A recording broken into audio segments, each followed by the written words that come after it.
My subject today is learning, and in that spirit, I want to spring on you all a pop quiz.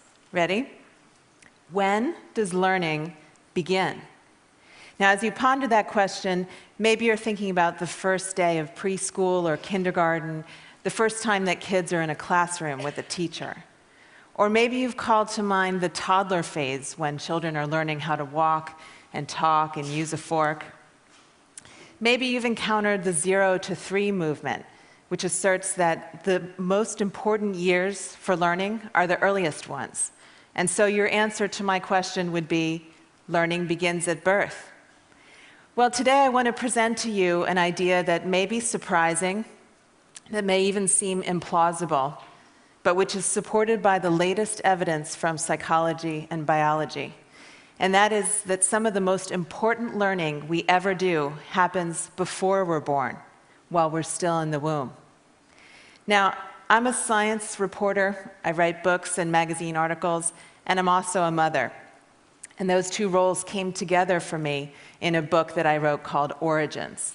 Origins is a report from the front lines of an exciting new field called fetal origins. Fetal origins is a scientific discipline that emerged just about 2 decades ago.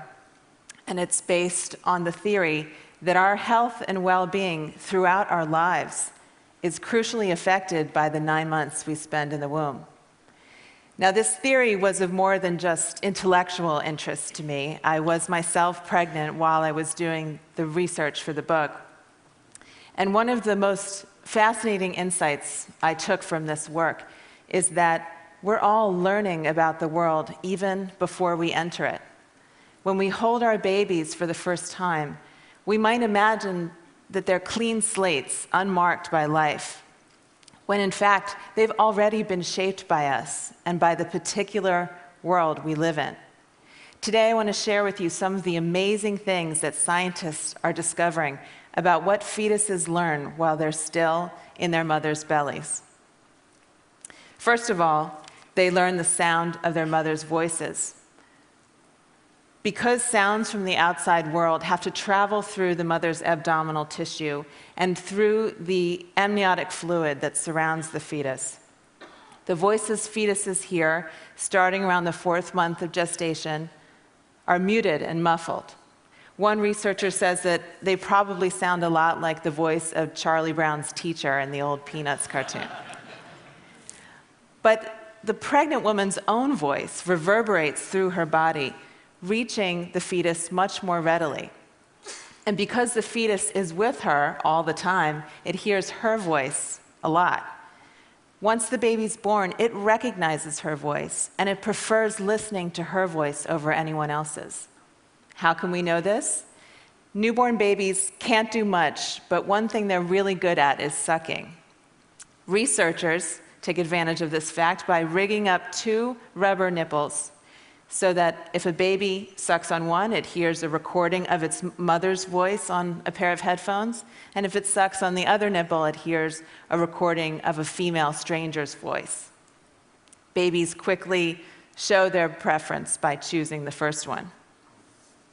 Scientists also take advantage of the fact that babies will slow down their sucking when something interests them, and resume their fast sucking when they get bored. This is how researchers discovered that after women repeatedly read aloud a section of Dr. Seuss's The Cat in the Hat while they were pregnant, their newborn babies recognized that passage when they heard it outside the womb. My favorite experiment of this kind is the one that showed that the babies of women who watched a certain soap opera every day during pregnancy recognized the theme song of that show once they were born. So fetuses are even learning about the particular language that's spoken in the world that they'll be born into. A study published last year found that from birth, from the moment of birth, babies cry in the accent of their mother's native language. French babies' cries end on a rising note, while German babies end on a falling note, imitating the melodic contours of those languages. Now, why would this kind of fetal learning be useful?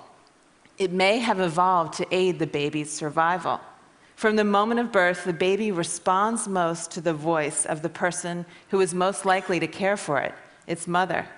It even makes its cries sound like the mother's language, which may further endear the baby to the mother, and which may give the baby a head start in the critical task of learning how to understand and speak its native language.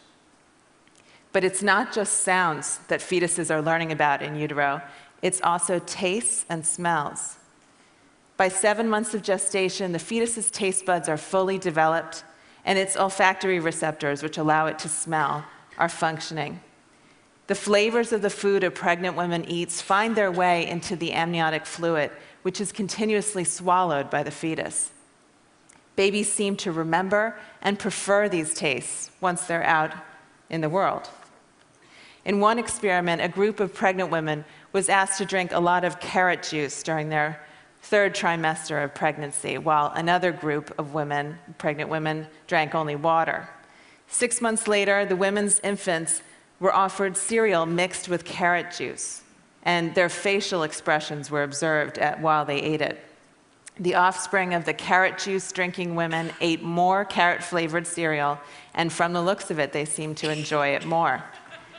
A sort of French version of this experiment was carried out in Dijon, France, where researchers found that mothers who consumed food and drink flavored with licorice-flavored anise during pregnancy showed a preference for anise on their 1st day of life, and again when they were tested later on their 4th day of life. Babies whose mothers did not eat anise during pregnancy showed a reaction that translated roughly as yuck. What this means is that fetuses are effectively being taught by their mothers about what is safe and good to eat. Fetuses are also being taught about the particular culture that they'll be joining through one of culture's most powerful expressions, which is food. They're being introduced to the characteristic flavors and spices of their culture's cuisine even before birth. Now, it turns out that fetuses are learning even bigger lessons. But before I get to that, I want to address something that you may be wondering about. The notion of fetal learning may conjure up for you attempts to enrich the fetus, like playing Mozart through headphones placed on a pregnant belly. But actually, the 9-month-long process of molding and shaping that goes on in the womb is a lot more visceral and consequential than that. Much of what a pregnant woman encounters in her daily life, the air she breathes, the food and drink she consumes, the chemicals she's exposed to, even the emotions she feels, are shared in some fashion with her fetus. They make up a mix of influences as individual and idiosyncratic as the woman herself. The fetus incorporates these offerings into its own body, makes them part of its flesh and blood. And often it does something more. It treats these maternal contributions as information, as what I like to call biological postcards from the world outside. So what a fetus is learning about in utero is not Mozart's magic flute, but answers to questions much more critical to its survival. Will it be born into a world of abundance or scarcity? Will it be safe and protected, or will it face constant dangers and threats? Will it live a long, fruitful life or a short, harried one? The pregnant woman's diet and stress level, in particular, provide important clues to prevailing conditions, like a finger lifted to the wind. The resulting tuning and tweaking of a fetus's brain and other organs are part of what give us humans our enormous flexibility, our ability to thrive in a huge variety of environments, from the country to the city, from the tundra to the desert. To conclude, I want to tell you 2 stories about how mothers teach their children about the world even before they're born. In the autumn of 1944, the darkest days of World War II, German troops blockaded Western Holland, turning away all shipments of food. The opening of the Nazis' siege was followed by one of the harshest winters in decades, so cold the water in the canals froze solid.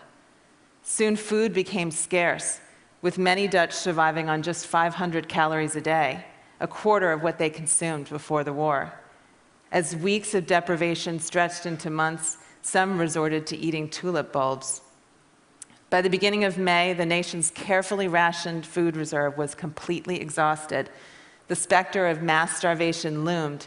And then, on May 5th, 1945, the siege came to a sudden end when Holland was liberated by the Allies. The hunger winter, as it came to be known, killed some 10,000 people and weakened thousands more. But there was another population that was affected, the 40,000 fetuses in utero during the siege. Some of the effects of malnutrition during pregnancy were immediately apparent in higher rates of stillbirths, birth defects, low birth weights, and infant mortality. But others wouldn't be discovered for many years. Decades after the hunger winter, researchers documented that people whose mothers were pregnant during the siege have more obesity, more diabetes, and more heart disease in later life than individuals who were gestated under normal conditions. These individuals' prenatal experience of starvation seems to have changed their bodies in myriad ways. They have higher blood pressure, poorer cholesterol profiles, and reduced glucose tolerance, a precursor of diabetes. Why would undernutrition in the womb result in disease later? One explanation is that fetuses are making the best of a bad situation. When food is scarce, they divert nutrients towards the really critical organ, the brain, and away from other organs like the heart and liver. This keeps the fetus alive in the short term, but the bill comes due later on in life when those other organs, deprived early on, become more susceptible to disease. But that may not be all that's going on. It seems that fetuses are taking cues from the intrauterine environment and tailoring their physiology accordingly. They're preparing themselves for the kind of world they will encounter on the other side of the womb. The fetus adjusts its metabolism and other physiological processes in anticipation of the environment that awaits it. And the basis of the fetus's prediction is what its mother eats. The meals a pregnant woman consumes constitute a kind of story, a fairy tale of abundance or a grim chronicle of deprivation. This story imparts information that the fetus uses to organize its body and its systems, an adaptation to prevailing circumstances that facilitates its future survival. Faced with severely limited resources, a smaller-sized child with reduced energy requirements will, in fact, have a better chance of living to adulthood. The real trouble comes when pregnant women are, in a sense, unreliable narrators, when fetuses are led to expect a world of scarcity and are born instead into a world of plenty. This is what happened to the children of the Dutch hunger winter, and their higher rates of obesity, diabetes, and heart disease are the result. Bodies that were built to hang on to every calorie found themselves swimming in the superfluous calories of the post-war Western diet. The world they had learned about while in utero was not the same as the world into which they were born. Here's another story. At 8:46 a.m. on September 11th, 2001, there were tens of thousands of people in the vicinity of the World Trade Center in New York. Commuters spilling off trains, waitresses setting tables for the morning rush, brokers already working the phones on Wall Street. 1,700 of these people were pregnant women. When the plane struck and the towers collapsed, many of these women experienced the same horrors inflicted on other survivors of the disaster: the overwhelming chaos and confusion, the rolling clouds of potentially toxic dust and debris, the heart-pounding fear for their lives. About a year after 9/11, researchers examined a group of women who were pregnant when they were exposed to the World Trade Center attack. In the babies of those women who developed post-traumatic stress syndrome, or PTSD, following their ordeal, researchers discovered a biological marker of susceptibility to PTSD, an effect that was most pronounced in infants whose mothers experienced the catastrophe in their third trimester. In other words, the mothers with post-traumatic stress syndrome had passed on a vulnerability to the condition to their children while they were still in utero. Now consider this. Post-traumatic stress syndrome appears to be a reaction to stress gone very wrong, causing its victims tremendous unnecessary suffering. But there's another way of thinking about PTSD. What looks like pathology to us may actually be a useful adaptation in some circumstances.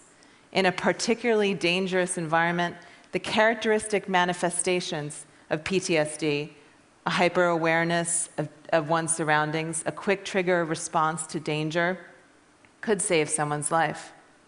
The notion that the prenatal transmission of PTSD risk is adaptive is still speculative, but I find it rather poignant.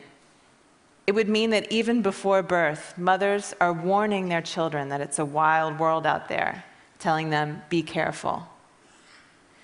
Let me be clear, fetal origins research is not about blaming women for what happens during pregnancy. It's about discovering how best to promote the health and well-being of the next generation. That important effort must include a focus on what fetuses learn during the 9 months they spend in the womb. Learning is one of life's most essential activities, and it begins much earlier than we ever imagined. Thank you.